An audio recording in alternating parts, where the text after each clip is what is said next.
I just feel like I've been around the block, ripping up fantasy stock, working around the clock. Look at the view from the top. Researching rookies a lot? No, I just be listening to pods. Yeah, one in particular, I'm just a messenger. Let me just pass on the rock. Browning, brunning, pruning, pronouncing ain't what he's doing. What he's doing is not losing, but infusing you with new things. And there's Dennis the Bennett, yeah.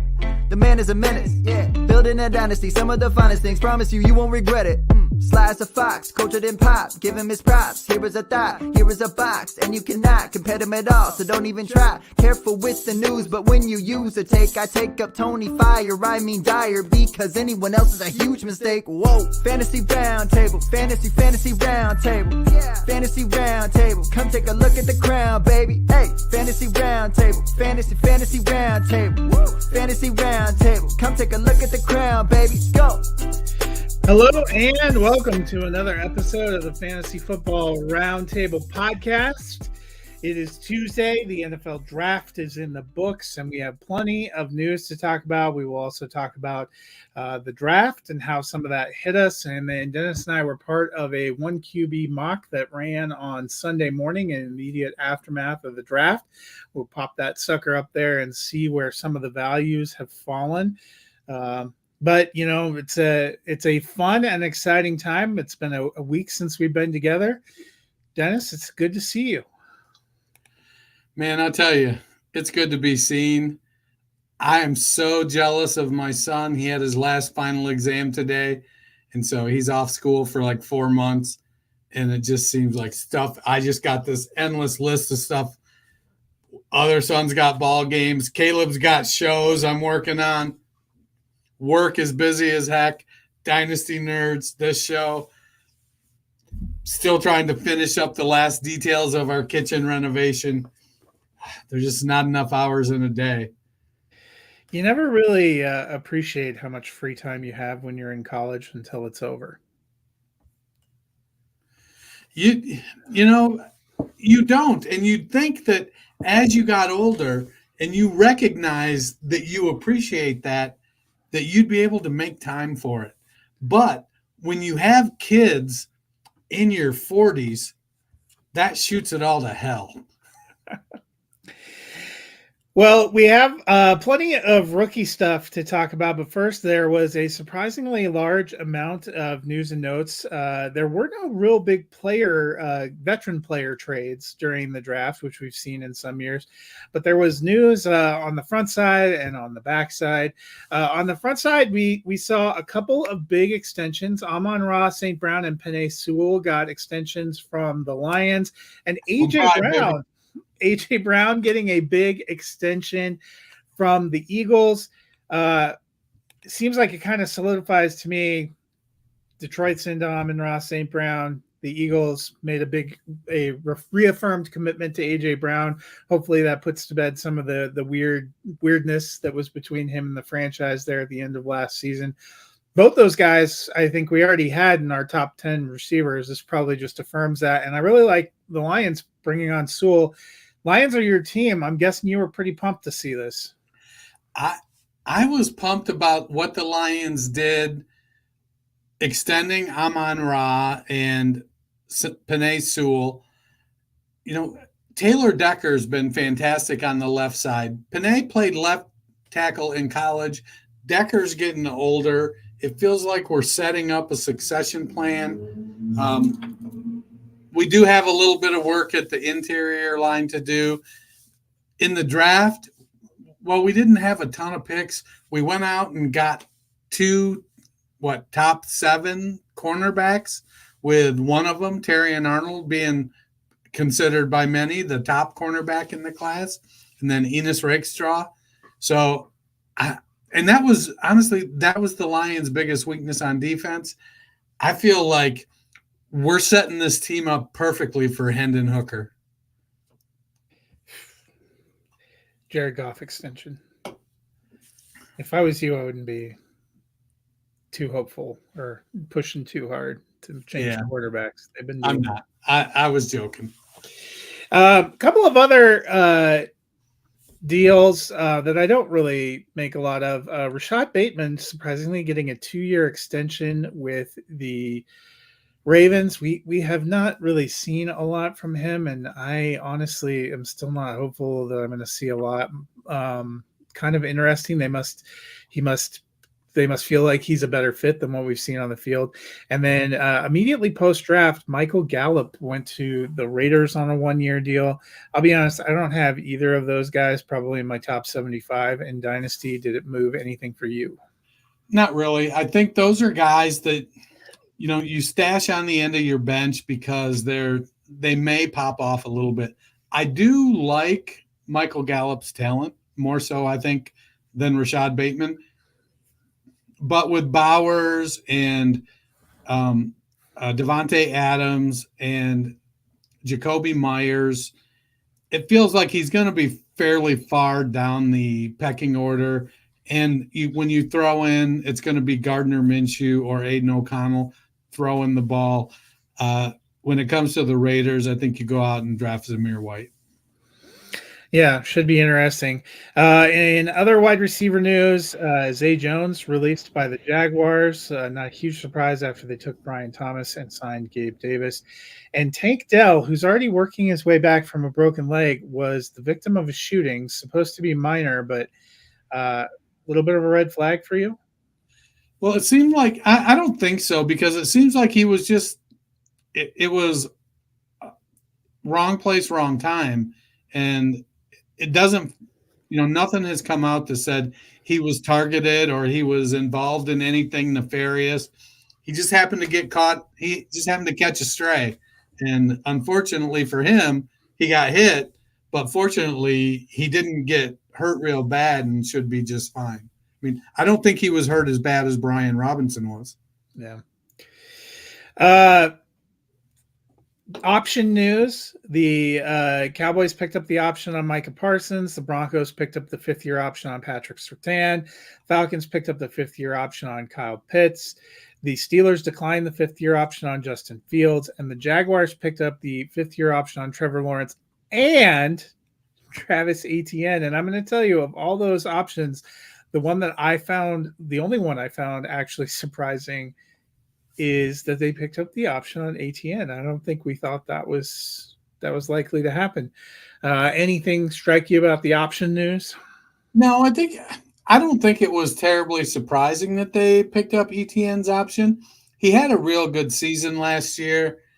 And, if Tank Bigsby had been better this season, last season, or if this rookie class maybe was stronger at running back and they could have, added some more talent to the room via the running back or the NFL draft, maybe then you take pause. But what's your other, you pick up the 5th-year option, which can be a little bit pricey, but the other end of it is you let him walk and maybe you replace him, maybe you don't, or you sign him to a 2 or 3 or 4-year extension.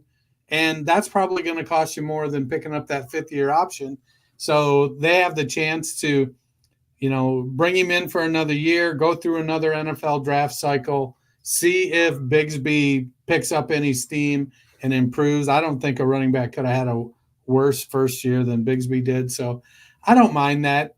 The Steelers with Justin Fields, it feels like they may try to sign him to a more affordable extension for a year or two, maybe a 2-year extension with, a reasonable out of some sort. That kind of feels like what they'll do to help him rehabilitate, get some snaps, get some more experience, and have insurance in case Russell Wilson tanks. I honestly didn't expect. I think they liked the idea that they have 2 potential quarterbacks whose contracts expire at the end of the year. I don't expect them to do anything with Fields this year. I think they're going to wait and see how those guys go. See what they look like in camp, see who comes out in training camp, see what they've got on the field, and then reevaluate. This is why, we liked Fields a lot coming out. and I still don't want to totally give up on him, but I feel like the NFL has told us what they think about him, which ain't great. Right. And it's probably confirmed by this from the Steelers. They didn't have to risk anything to add him to the room. Everybody wants to have more than one quarterback because you're likely to end up, needing two at some point. I think they said almost 70 quarterbacks started games last year. That's, if you do the math, that's more than two per team. Hashtag a lot. Yeah. So I think they're going to let it all play out. I think there are a lot of questions. They've talked about doing an extension for Tomlin, but I haven't seen one. That means, if I recall, his contract, he's going into a contract year too. If the Steelers are 8-9, 9-8 again, would you be shocked if they made some bigger changes? They've been stuck in like a low end, between the 7th and 10th seed in the AFC. It feels like for almost a decade now, and they need to improve the quarterback position, whether that's with the two guys they have or some move going forward. They're good enough that they're not getting good draft picks, which is really what it is. So, Big Ben, when you have a Big Ben, you can kind of cover that up some. I would be surprised if they don't extend Mike Tomlin. It feels like that he's their guy, and they tend to keep everything in-house until they announce it. So am I going to be surprised if in June or July they announce a 3-year extension for him that, we didn't hear much about? Not really. That's just kind of how they do business. But, at some point, all runs end. Well, theoretically. So, I don't know. I feel like they've taken a shot on rebuilding their team. They had a pretty decent draft in building the trenches. We'll see what Arthur Smith can do. We'll see what those guys look like. I just don't feel like Pittsburgh feels any pressure to make a long-term commitment to either of these quarterbacks when they don't have to. So I'm going to regress a little bit because I was pulling my shit together when you were listing off some of the signings. And so I want to touch on Rashad Bateman a bit. I don't expect much to come out of it. I think it puts them in a position that if he does play better, they have him for another year, but they can get out of it. The contract is pretty cheap, and they can get out of it for nothing after 2024. I think Tez Walker is a guy that may start to push him. I don't know that Walker's an elite talent, but he could be a guy that steps in there and can play the number 2 to Zay Flowers or number 3 to Zay Flowers and Mark Andrews. And that may, grease the skids for Bateman to be out the door. A couple other pieces of veteran news. The Cowboys did not draft a running back in the draft, which was probably one of the more eye-raising things. They did sign Ezekiel Elliott, which I feel like we've pretty much thought was a foregone conclusion for a little over a month now. It's just him, Rico Dowdle, Deuce Vaughn. I'm sorry, I'm not buying Royce Freeman, even if you sell him to me at a massive discount. I think Zeke could be an RB3 season for Dallas. Oh, yeah, I think he's going to be top 30 because he's going to get the goal line carries. He's a good pass protector, so he'll be out there on third downs. It feels like an 800-yard, 10-touchdown, 3.4 yard per carry kind of season coming up. I don't think he would have left if he wanted to stay. They didn't want to pay him that much money. And he was like, well, I'm under contract. You either pay me or let me go find a new deal. He went, he found a deal. He's perfectly happy to go back and play for Dallas. And they're like, yeah, we want you here. We just aren't going to pay you $11 million a year you were getting last year. So I don't think anybody is surprised that they linked back up. Maybe surprised a little they didn't bring in a young guy, but that's me. Sorry, something That's going all right. on. I don't think anybody's going to be surprised either if Dak Prescott throws the ball 650 times. Yeah, I have to be honest. I've been looking at the Cowboys, and I actually wondering. I know they've talked about how we've talked about how consistent Mike McCarthy's been, and they've been pretty good. I think that CeeDee Lamb's still going to be pretty good, but their team, if they don't make any other changes, I don't think is incredible. No, I think they're going to have to play catch up if they, going into this year. I think the defense is going to need a little bit of work. Defense is going to have to play over its head. It seemed like half the defense went to Washington with Daniel. The NFC has gotten actually a little bit better. So, the Cowboys were kind of locked into that, fifth seed, or last year they got the second seed because they jumped the Eagles, which I don't know if that happens again. But being kind of like the third or fourth best team in the NFC, I don't know that I would put money on that right now. The South got a lot better. There is plenty of potential from teams in the NFC North, even beyond Detroit. I think Green Bay, we saw them starting to really rise up last year. And even in the East, the Giants, hard to know what to make of them, and Washington. But if those teams are even a little bit better, they come back a little closer. Dallas, the last couple of years has been right around that, 11, 12 win mark. I wouldn't be surprised if they were like 10, 9, 8 wins this year. And I sort of wonder, what happens to them long term. They're another one could see some changes. Yeah, Dak is the kind of guy with his contract situation. How many years do you have left on it? This is his contract year that he's going into.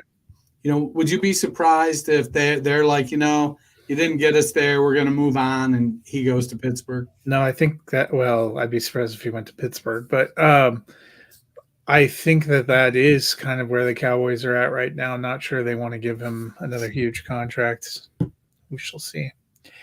Last bit of news, Darren Waller, in the middle of the draft, it came out that he had officially retired. And almost, in the next round after that, they drafted a tight end. Now he hasn't officially, he's still mulling it, and they're pushing him. What are you doing with Darren Waller right now? You can't release him, but if I roster him, I'm holding. If somebody offers me a sandwich for him, I'm probably taking it. But it's, he's got 1 foot out the door, and, we don't know what's going to happen with Daniel Jones. They drafted Malik Neighbors, and regardless of how good Daniel Jones plays, Malik Neighbors is going to lead that team in receptions. If Waller could have stayed healthy last year, maybe he could stake a claim this year. But we don't expect a full season out of Waller anymore. Honestly, I think that Darren Waller is dying so that Johnny Wilson can live. Johnny Wilson went to the Eagles, so he did. But Waller, he's going to become that wide receiver that converts to a tight end and is successful. Well, that's a good segue as we move to rookies. Let's take a little bit of time and talk draft. And I think to kickstart things, let's do our top 25 Superflex post-draft. I can go first, or you can go first if you've got them pulled up. I got them pulled up. Well, take it away. Yeah, you're starting at 25 and going all the way down? Yep, 25-1. So I struggle a little bit here at the back half of 25 because I got guys at like 26 and 27 and 28 that I really kind of like. But, they didn't make the cut. So at 25, I got Jalen Wright. He went to Miami, and it feels like he's the replacement for Raheem Mostert. He's probably not going to deliver a lot this year unless there's an injury. But finally, at 32 years old last year, Mostert had a healthy year. And I think he was actually only 30. But I got Jalen Wright at 25. If you're picking the first pick of the third round, you're rolling the dice, and you're drafting a guy to put on your taxi squad, and you can be patient with him. At 24, I got Keon Coleman.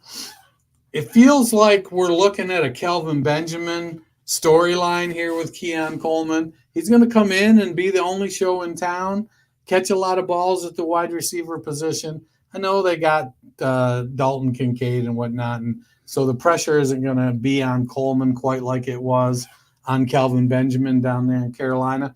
But I have concerns about Coleman as a guy that can get open in the NFL. He's big and strong and can battle for the ball, and that's great. But I think we're going to run into times where Josh Allen's got James Cook and Dalton Kincaid and Curtis Samuel and Khalil Shakir and Dawson Knox and Ray Davis. So he isn't going to have to force the ball to Keon Coleman. At 23, I got Troy Franklin. He's a guy I think I could see move up my ranks a little bit. It seems like I saw a story today that Cortland Sutton wants out of Denver, and Russell Wilson would like him to go to Pittsburgh. I don't know if that's a match. It's total BS. The Denver Insider said they are perfectly happy. He will not be traded. I wouldn't trade him, but I love Cortland Sutton. But Troy Franklin's going to team up with Bo Nix there. There's going to be that comfort level coming into the NFL. 22, I've got Marshawn Lloyd. I think he's a good running back. Landed in a not terrific spot with Josh Jacobs. But Jacobs' contract is really one that the Packers can get out of after this year. So Jacobs is going to have to play really well, stay healthy all year if he wants to see the second year of this contract. But they can get out of this after 2024. The Packers have a pretty easy out each season to get out of it. And if you go to Kentley Platt's relative athletic score, Marshawn Lloyd is like 96% Aaron Jones. Like their size, their athletic ability match up almost that close. Lloyd's a good pass catcher, struggles a little bit sometimes with his vision. So I don't think he's quite as good as Aaron Jones, especially peak Aaron Jones. But again, picking at 22, probably okay to wait a season and see what develops there. 21, I've got Xavier Legette. I'm probably a lot lower than a lot of people on him. You're higher than I am. All right. Not according to the ranks I'm looking at here. Oh, I may not have updated those. I have them in a personal sheet where I have every position. So Xavier Legette at 21, really raw when it comes to route running. He's being pegged as though he's a Deebo Samuel type. He's a run after the catch type. You've got to get open. You can't expect to, be a high volume jet sweep guy. Legette may pan out, but Carolina wasn't great last year, and Bryce Young wasn't great. They drafted Deontay Johnson, who's a phenomenal route runner and can get open. They invested a lot of money in the offensive line from a run blocking perspective, and they brought in Jonathan Brooks. So I'm a little nervous about Xavier Legette. At 20, I got Blake Corum. This feels like, Sean McVay likes to use one back until they're empty. Kyron Williams is a 199-pound running back, and we saw him break down last year, missed 4 games in the middle of the season. Yes, he was phenomenal, but he missed those 4 games. I think that while Corum isn't going to get a ton of work this year unless Williams is injured, I think Corum is the successor to Williams. I think we're going to see Williams, get run down, and they'll move on to Blake Corum within the next 18 months. At 19, I got Roman Wilson. I love the landing spot in Pittsburgh. We'll see if it and honestly, that's historical based on what Pittsburgh has done with that type of wide receiver, that 5'11", 185, 190-pound shifty speedster kind of guy. We've seen Mike Wallace and Santonio Holmes and Antonio Brown and Deontay Johnson. I think Roman Wilson is just the next in that line. But they have George Pickens on the outside who commands the ball. And I'm a little nervous about what's going on at quarterback there in Pittsburgh. At 18, we got Jermaine Burton. He's going to sneakily slide right into the Tyler Boyd role. He's got a little more outside to his game than Tyler Boyd. And next year when T. Higgins moves on because he doesn't get franchise tagged again, I think Jermaine Burton moves up to the wide receiver 2 position there in Cincinnati. He's got that new prototype size, 6 foot, 200 pounds. He's got good speed. Wasn't super productive in college, had a little bit of off-field issues, but I think he landed in a great spot. It's easy to fall in love with guys that are teamed with elite quarterbacks like Joe Burrow. At number 17, I got Ricky Pearsall. Again, this is going to be a patience move. Jawan Jennings looked nice last year as the 3rd option for the wide receivers in San Francisco. It feels now like they're not looking to trade Ayuk or Deebo Samuel, but we do see, contracts getting shorter each year, as they told. So maybe, I think Deebo signed his extension first, and so they may not move to retain him. Pearsall is a really good route runner, shifty with good speed, gets open, has great hands, and is very athletic. At number 16, I got Trey Benson. I can't wait for him to take over for James Conner. I don't think it's going to be this year, but I do think he's going to get some opportunity to handle the ball. He just isn't going to get the volume we want unless Conner suffers an injury. I'm not hoping for that by any stretch. But I think Trey Benson, good speed, good size. He can slide right into that three down back role. I don't know how sold they are on Michael Carter and Imari DiMarcado long-term as anything more than depth plays. So I like Benson landing there. Number 15, I got it Adonai Mitchell. Feels like he's going to slide right into that outside spot that we had all hoped Alec Pierce would take there in Indianapolis. And I like the trio of Michael Pittman, A.D. Mitchell, and Josh Downs. And then you team them up with Jonathan Taylor and Anthony Richardson. That's a pretty solid fantasy producing offense there. So I think Mitchell, tight end in Indianapolis, is going to be kind of like tight end has been in Miami under Mike McDaniel. So I'm not, they didn't invest in tight end. So I'm going to let it ride. I like A.D. Mitchell.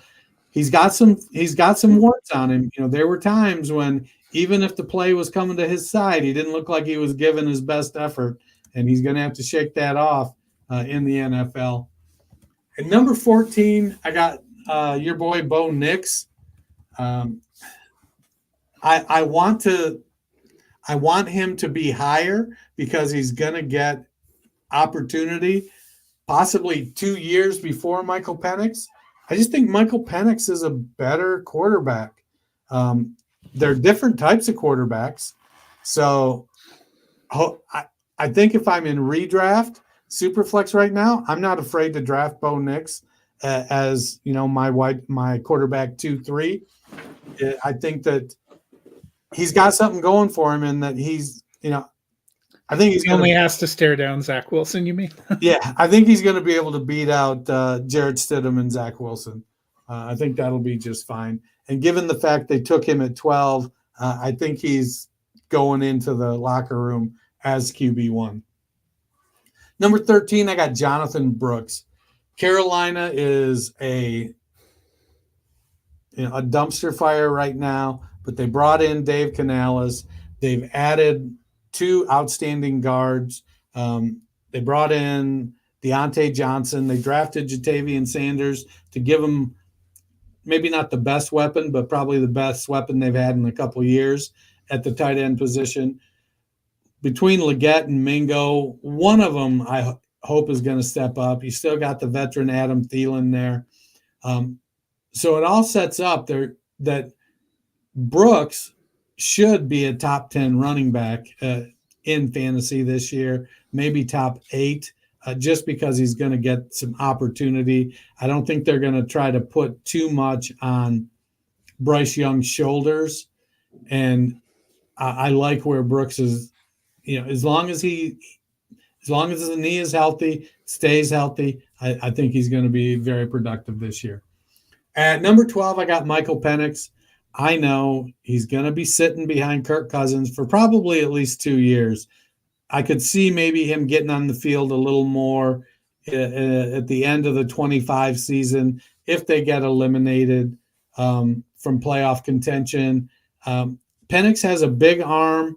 He's got a little bit of mobility, but he's a true pocket passer. He's not looking to run, but he does have some pocket awareness. And with that big arm, he's accurate. I like him as somebody that, I might even go try to trade for him late this year with the expectation he's going to ride my bench in 2025 as well. You want to accumulate talent. Number 11, I've got Xavier Worthy.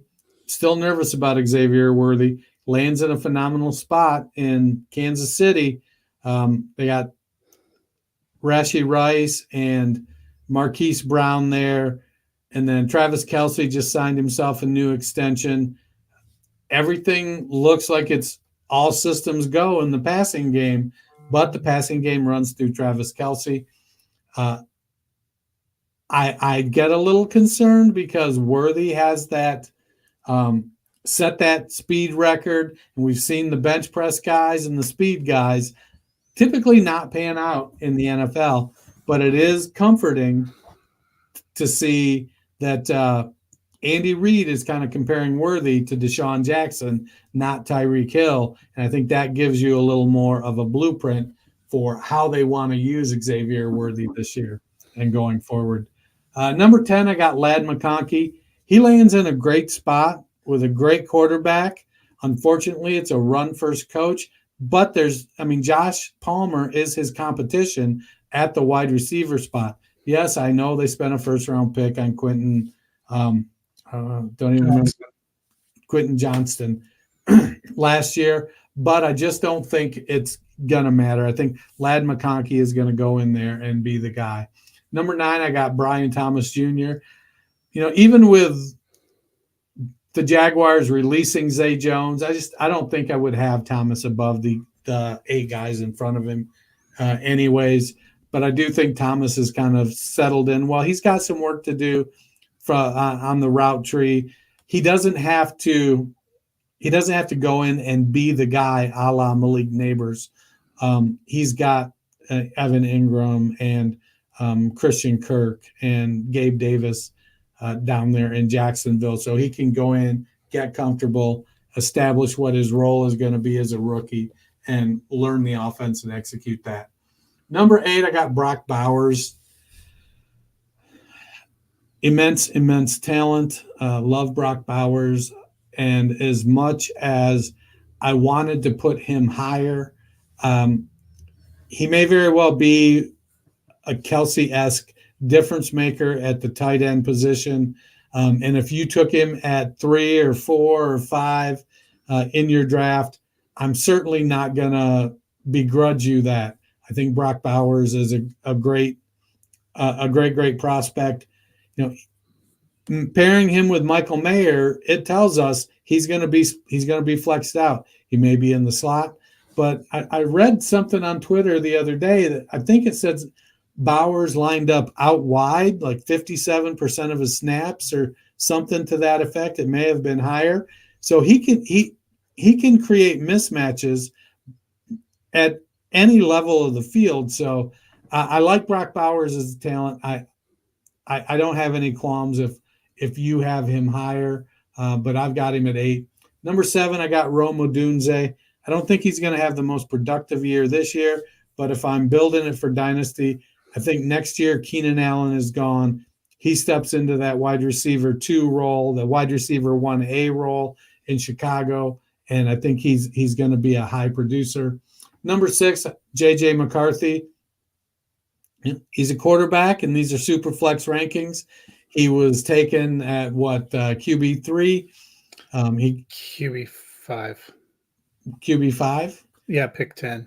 Okay, and he goes to Minnesota, where he's paired up with a good head coach and a great wide receiver and tight end. So I think you got to have a quarterback up here. Number 5, I got Drake May. I really wrestled with whether or not to have May or McCarthy. I flip-flopped them several times. I think May is going to be fine as a quarterback prospect. He's going to get the opportunity to be the guy. And it seems like he's going to get an opportunity to get eased in behind Jacoby Brissett. So maybe we don't see them break his confidence like we've seen with some other quarterbacks in the past. Number 4, I got Malik Neighbors. He steps into the wide receiver 1 position in New York with Daniel Jones. I think he leads the team in targets and catches, regardless of whether or not Darren Waller retires. He could very well be the highest scoring fantasy wide receiver in this rookie class. I think he's going to be number 2.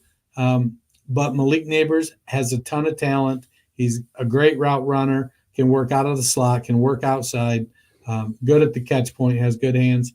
Number 3, I've got Jaden Daniels. I like Daniels as a prospect, a little concerned about his inability to avoid contact when he runs, and he did rush for 1,100 yards last year. So I don't think it's realistic to expect that to not happen in the NFL. He's going to run some. He's just going to have to do a better job protecting himself. He's got a good arm. He's a good passer. Super flex. I think in most years he might be number 2. But at number 2, I've got Marvin Harrison Jr., one of the best wide receiver prospects to come along in some time. He is ready-made. He landed in Arizona with a good enough quarterback. I've always been down on Kyler Murray, but Murray's got the job. He's holding the job.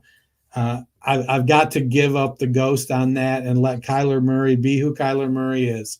He's paired up with Marvin Harrison Jr. now and with Trey McBride, Trey Benson, James Conner. Hopefully Michael Wilson can stay healthy and give him a decent second option at the wide receiver position. And then number 1, I got Caleb Williams. As an Ohio State Buckeye fan, I hate everything that's happened to Caleb Williams because I think Justin Fields should have gotten that same support, and he did not. Whether he would have panned out if he did, I don't know, but I would have liked to have seen him get the chance. That being said, Williams has a phenomenal receiving core, a very good running back in DeAndre Swift, a pretty good offensive line, and a decent pair of tight ends in Cole Kmet and Gerald Everett. All right, I'm going to dive into mine. I will say I have in my Superflex top 25, I have 5 quarterbacks, 4 running backs, 15 wide receivers, and 1 tight end.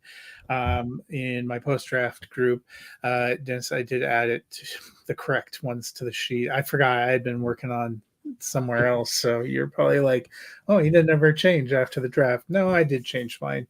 At 25, I have Adonai Mitchell. I don't think it's a terrible landing spot. You bring up some good things about him. I still think Jonathan Taylor is going to get a lot of work.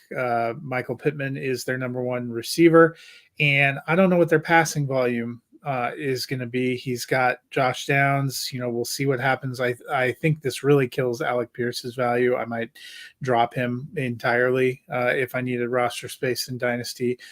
So I'll be curious to see how Mitchell develops. 24, I have Jermaine Burton. Like you, I think he slots in there right as the number 3 receiver this year for the Bengals. I'm not as sold that they can't work out a deal with T. Higgins. I think part of the reason they don't want to trade him is that they're trying to figure that out so that they can have 2 bedrock receivers. And I think, Burton could go up in value if Higgins leaves. They could also bring in somebody else. You never know. So I felt more comfortable with him there. My first running back is at 23. I have Ray Davis. I like the landing spot with Buffalo. I think that there's a lot of potential there. I still think they're going to be a fairly run-heavy team because that seemed to work for them down the stretch. They don't have a lot on their depth chart. I think Davis could pop over Ty Johnson and be a good complement to James Cook. At 22, I have Xavier Legette. An older prospect, 1 year of elite production in college. He's going to be competing with Jonathan Mingo, I think, for that kind of third receiver spot. I still think Adam Thielen's probably their receiver too. They went and got Deontay Johnson. How big of a step forward does this passing offense take?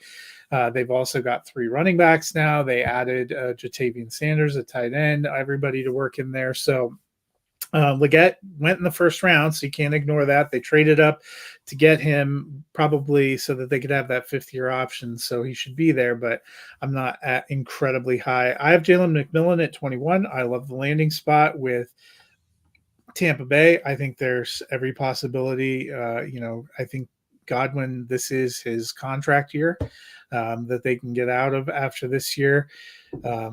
I liked Jalen McMillan's potential a lot coming in. I think he lands in a good spot.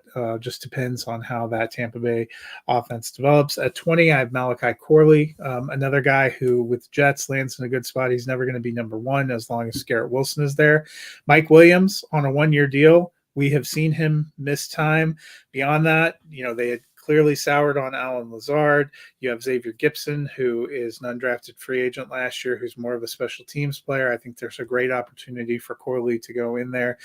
Makes you a little nervous because Rodgers hasn't always taken to rookie wide receivers, but there's some potential, and I think he has some downfield potential. At 19, I have my second running back, Blake Corum. You may not see a ton this first year, although, Kyron Williams missed quite a few games last year too. And if he goes out, can Blake Corum beat out Ronnie Rivers and Zach Evans? I think there's every possibility he can. He was a 3rd-round pick. We saw when injuries happened, even Cam Akers as a rookie got on the field some. Didn't start out super strong, but got a little more work as he got to the end of his rookie year. Number 18, I have Jalen Polk. I think I was shocked the Patriots took him at the top of the 2nd round, but the Patriots took him at the top of the 2nd round. He's a rookie that they're pairing with Drake May, and Lord knows they don't have a lot of wide receivers. I think the opportunity and the draft capital pull him up for me. I have Ricky Pearsall at 17. A lot depends on the future there. They've likened him to Brandon Ayuk. They mentioned that Brandon Ayuk was pretty pumped that he got drafted. There's still a lot of mouths to feed in San Francisco. He's not a guy I would expect to have a huge year 1 impact. Same goes for my number 16, which is Troy Franklin. Denver moved up to get him. Yes, he went in the 4th round. Denver didn't have a 2nd-round pick. They barely had any picks on day 2. They moved up to get him. He's paired with his college quarterback. Did not see a ton from Marvin Mims. Definitely questions about Tim Patrick coming back from injury. Josh Reynolds is kind of a nice role player, and I don't know what the total long-term for Cortland Sutton is. May not have a huge year 1 for Troy Franklin, but I think he's a building block piece that they really like. I have Kean Coleman at 15, another place with a lot of opportunity. They seem pretty high on him, so we'll see how that plays out. 14, Lad McConkey. I, like you, am not completely sold on the Josh Palmer, Quentin Johnson renaissance there, and they went and got McConkey early on day 2. I thought that was a good spot. At 13, one of the guys I dropped back quite a bit, and that's Brock Bowers. I like his talent. His landing spot to me was suboptimal, to say the least. I have questions about their quarterback situation. They didn't take one, so we are definitely seeing some kind of combination of Gardner Minshew and Aiden O'Connell. They took a tight end pretty high last year, and Michael Mayer, that they didn't use hardly at all. They still have Devontae Adams, Jacoby Myers. They just added Michael Gallup. It's really unclear what they're doing on offense. I would not expect incredible production year 1, and I don't know exactly how he's going to slot in. To me, I would be happier taking him at the beginning of round 2 than going up and taking him in the first round. At number 12, I have Bo Nix. I think, like you, he has a great chance to start. It's super flex. I think 5 quarterbacks are going to go in the first round. Unlike you, I don't have Michael Penix in my top 25. I would not take him before the 3rd round. He's an older prospect. He's blown his ACL twice. He's had 2 shoulder injuries, and I don't think he sees the field for 3 years. So, to be clear, how I rank them as talents is not necessarily how I would draft them. Well, so I did my rankings based on draft, where I'm going in the draft. And so I probably won't have a lot of Michael Penix. I've been doing a lot of super flex drafts, and I've seen him go, a lot higher than where I'm interested in taking him. I have Brian Thomas Jr. at 11. I still like him as a prospect. I don't totally love the landing spot because I don't, even with no Zay Jones, I didn't think Zay Jones was going to really impact Brian Thomas or Gabe Davis or Christian Kirk. I'm just not entirely sold on their offense. At 10, I have Jonathan Brooks. I think it's a decent landing spot. He has more competition than the running back I have just above him, which is Trey Benson at 9. I had Benson slightly higher going into the draft. I like the potential with the Cardinals. I know James Conner is there, but speaking of people that have had a penchant to miss time, that could open the door. I think, we didn't see a great last year from Miles Sanders, but I like Miles Sanders and Chuba Hubbard as a pairing a lot more than what the Cardinals really have on their roster, and Brooks is going to have to work his way in there. So, I have them close. I think both of them will probably end up going somewhere in the back of the first round because running back is such a premium position. I have Xavier Worthy at 8. He became my wide receiver 4. Great landing spot. I think he has good speed. I still have questions about Rice going into this season. It's obviously Kelsey's still the number 1 receiving threat. They have become a much less high volume passing offense in the last couple of years. Questions about what does the addition of Marquise Brown mean there. But I kind of like Worthy in that spot. I have Drake May at 7. I like the talent, but the supporting cast they have around him isn't great. I still don't know if the Patriots have a coaching staff that's ready to develop an elite quarterback. So that gives me a little bit of pause, which is why I have McCarthy at 6. I think he has potentially a better coach to mentor him, and he certainly has a better supporting cast on offense in terms of skill position players, and maybe an easier schedule where he's playing in the NFC, because the Patriots in the AFC East, we think the Jets are loaded for bear. The Dolphins are pretty dang good.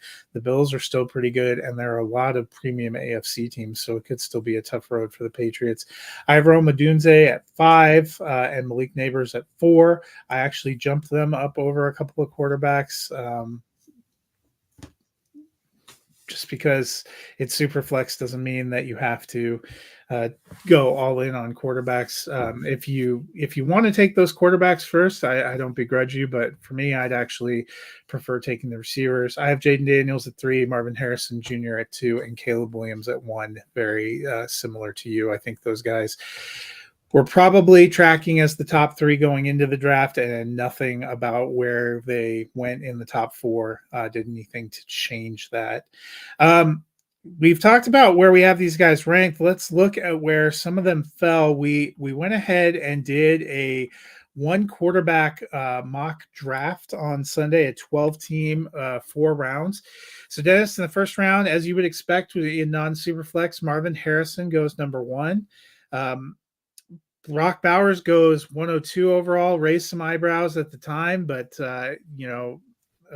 Blake felt pretty strongly about that, taking him. We saw Malik Neighbors at 3, Odunze at 4, Jonathan Brooks, the first running back, jumping all the way up to pick 5 in a non-superflex league. Then Lad McConkey, I was up at 7. I went with Worthy. I kind of debated a couple of positions, went there. We saw Jaden Daniels go at 8. You can see in these, even in single quarterback leagues, if guys are needing a quarterback or really in love with somebody, you grab Caleb Williams at 9, feels like a pretty good deal, even in single quarterback. Then we saw Keon Coleman go at 10, Brian Thomas go at 11, and Trey Benson, the second running back, going at 12. Dennis, what stands out to you from this first round? We're seeing some people have Jaden Daniels over Caleb Williams, and I suppose an argument can be made for it based on Daniels' rushing ability, but I don't know. I just don't think I could go there. I think I'm not super jazzed to take a quarterback in the first round, but I was at the 109, and I took that purposely so I could be towards the back end of this draft and kind of get a feel for what was going to happen and how was I going to feel.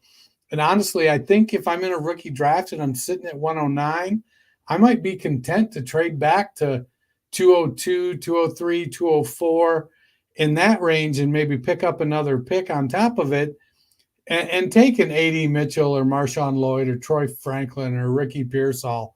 I like Caleb Williams and Jaden Daniels, but I mean, in a one quarterback league, it's, I don't know that the value is there. I was a little surprised to see Bowers go at 2 over Neighbors and Odunze. I get it. It's something that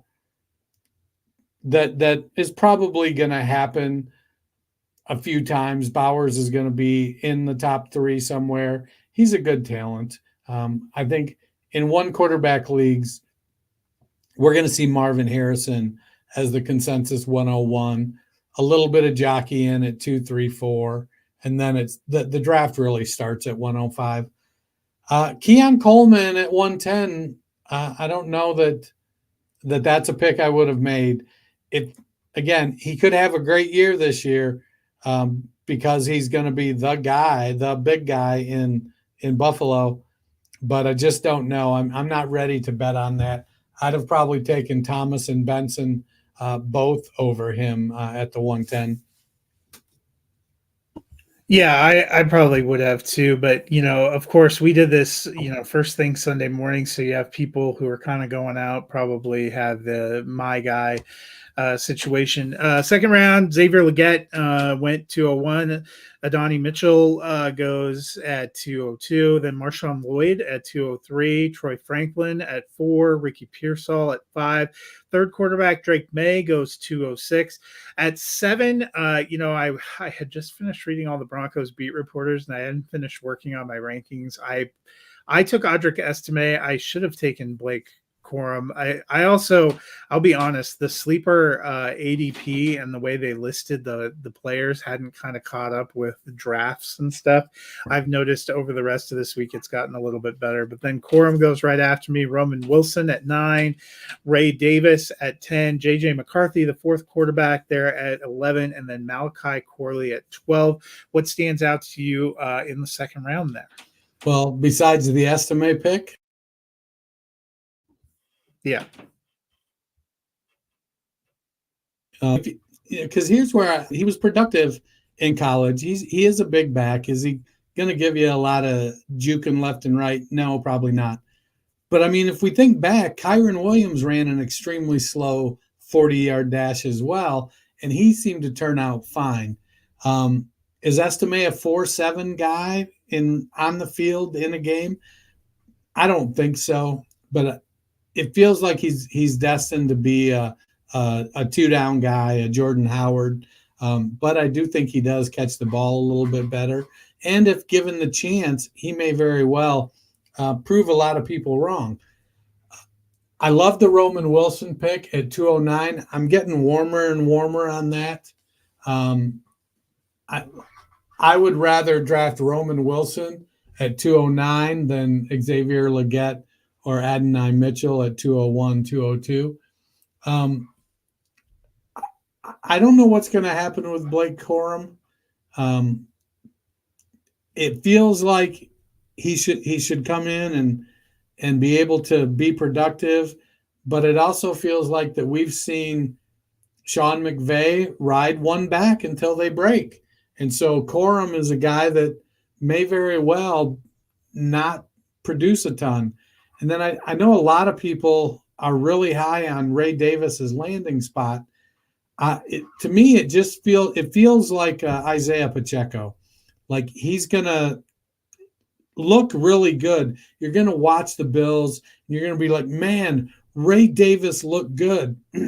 He was real productive. And then you go look, and he basically, he's got 58 yards, and it's going to be frustrating because he looks good when he has the ball. He just isn't getting it enough because James Cook is getting it, or Josh Allen is faking it to him and running it into the end zone. So I feel like Ray Davis may get overdrafted a little bit and be a frustrating guy here in the second round.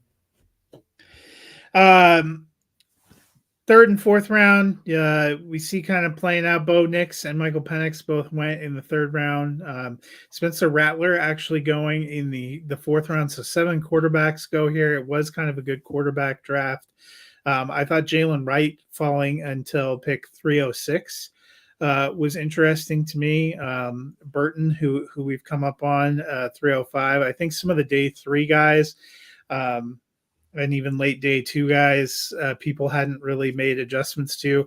Also fascinated, Luke McCaffrey ends up going 406 after people like Brendan Rice, Spencer Rattler, Tez Walker. He was a third round pick, and it seems like there's some opportunity in Washington. I thought that was a really nice pick where they were able to get him in the fourth round. But anything jump out to you on these last 2 rounds? Yeah, very heavy on the tight ends, and I really struggled. I want Cade Stover to be good. I think he was one of the guys that CJ Stroud's going, hey, go get me my guy. And I spend a lot of time comparing athletic profiles. Stover is like a Dalton Schultz clone, and Schultz just signed a 3-year contract. We often say it takes tight ends a couple years to acclimate to the NFL. So, in 2 or 3 years, Stover may be a great option as one of those bottom half of the first round tight ends, or bottom half of the tight end, somewhere between tight end 8 and tight end 15. He may fall into that real nice. In a 1 quarterback league, I don't know that Spencer Rattler gets drafted. Looking at some of the names, though, I think that it's one of those things where you're like, well, why not take a shot? I think it depends on when rookie drafts fall, because right now Rattler has better name recognition than probably some of the guys you would look at in the 4th or 5th round. So I'm not surprised to see him going kind of, this week. But a month from now, if you're doing your rookie draft and you've had time to process some of these landing spots and undrafted free agents, I'm with you. I would not be surprised if you see somebody taking a shot on a running back or a wide receiver. Rasheen Ali is a guy that Garrett Price is really high on. Again, you're drafting him in the 4th round. You're going to play a waiting game with him because Derrick Henry is there. But I could see next year a backfield that's split between Rasheen Ali and Keaton Mitchell with a thunder and lightning kind of approach. Well, he's not as thunderous as Derrick Henry. He does have good size. And Isaac Guerendo, he's got like the body type I like in a running back, but he's just been hurt all the time. Well, it's hard to tell. Sometimes the running back that goes to the 49ers has been great. And sometimes it's been Trey Sermon or Tyrion Davis-Price.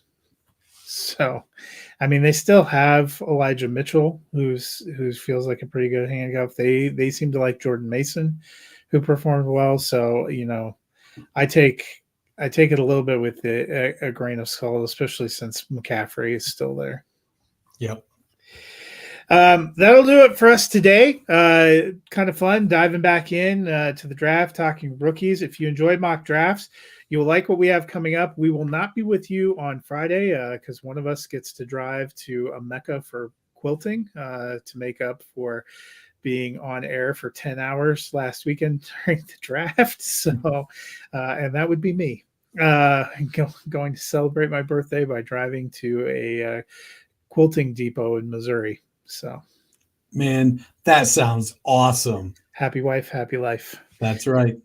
But we will be back with 3 episodes next week. We are going to do some mock drafts. In our first, we will have a Superflex rookie mock draft on Monday.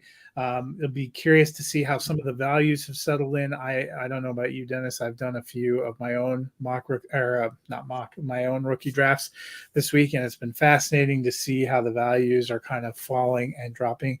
So we'll probably kick that off, on Saturday or Sunday when I'm on the road. Should be a good time. And then on next Tuesday, we're going to try to do a post-draft Dynasty startup mock draft with the rookies merged in and start seeing where those values are. Because I don't know if you've checked the sleeper message boards recently, but there are startup drafts flying fast and furious right now that you can dive into. And then in May, we're going to do something that we had a lot of fun with last year, which is where we start doing the unit grades, looking at units as a whole. So quarterback, not just your starters, but the whole depth of your position. And we'll have our first one diving into NFC quarterbacks next Friday. So it'll be a packed week next week, a lot of fun in May. And then once we hit June, we're actually going to start doing division previews because believe it or not, we're getting ever closer to the season. So if people are just jonesing for content, Dennis, I feel like you and I have spent the last couple of weeks talking nothing but rookies. How can they fill up their needs going into their drafts? They can go to their favorite podcast platform and type in the Fantasy Football Roundtable podcast. Hit that subscribe button, hit that like button, leave us a rating and a review. We're big in England. Let's get big in the U.S. Let's be big everywhere. And if you like best ball, I run the Dynasty Nerds Give Back League. We have a couple orphans available. You make a charitable donation, we'll assign you a team. It's a 72-team, 6-division best ball league. You play for a championship belt among all 72 teams. Hit me up on Twitter at culture_coach if you are interested. Well, that'll do it for us today. Happy rookie draft season for those who partake. We will see you on Monday with a look at where some of the Superflex values are landing. Until then, you guys have a wonderful week.